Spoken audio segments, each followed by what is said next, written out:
Hi, I'm State Representative Glenn Anderson, representing the 5th Legislative District, which is Issaquah, Sammamish, Snoqualmie Valley, Maple Valley, and parts of Renton and Kent. We're here at basically 15 days before the end of the session. And this week, a number of things occurred that I wanted to update you about. First of all, the repeal of Initiative 960 was signed by the governor yesterday, which now allows an increase in taxes, any and all taxes, by a simple majority vote.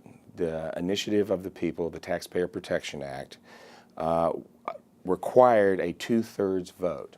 And while people have a number of opinions about that, particularly in serious times like we have in the state of Washington today, that requirement did make us, the legislators, work together. That's no longer required. The majority party can now raise taxes and run the budget according to what they think the state of Washington should do. Along those lines, secondly, the budgets were put out by both the Senate and the House Democrat majorities this week. In both cases, the amount of taxes raised was greater than the amount of spending cuts.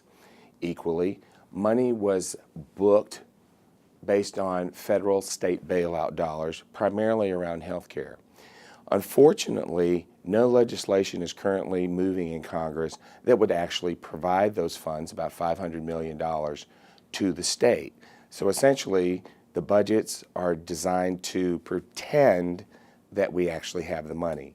This concerns me greatly because, as I've talked to you through the session, I'm concerned about a California-style budget implosion.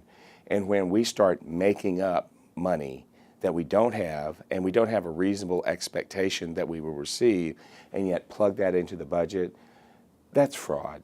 That's just not right. And my concern is that as we continue that kind of behavior, the problems we face here in Washington State with our state budget and with our economy just get worse. So hopefully the majority party will come to its senses and say, there are tough decisions to be made. They will include the minority Republicans. So we as an institution, as the legislature, can all go out to the people of the state of Washington and say, the situation is serious, and here is the compromise that we've come to get out of it and to solve the problems. Now, we'll see if that happens. There's a lot of buzz going around Olympia right now about a special session. Like I said, we have 15 days left, and the gap between the House Democrats and the Senate Democrats on how they want to write this budget seems unresolved. So stay tuned is basically the message I have to say. I wish it wasn't that way. I wish we could get out of here on time with a unified message to help the people of Washington. And more importantly, not rely on the business as usual accounting gimmicks in such an uncertain and volatile time. As always, your input, your emails, your phone calls make a huge difference in the way I look at the issues. It's your government. And please spend the time to pay attention to what's going on here. We're going to live with these consequences for a very long time.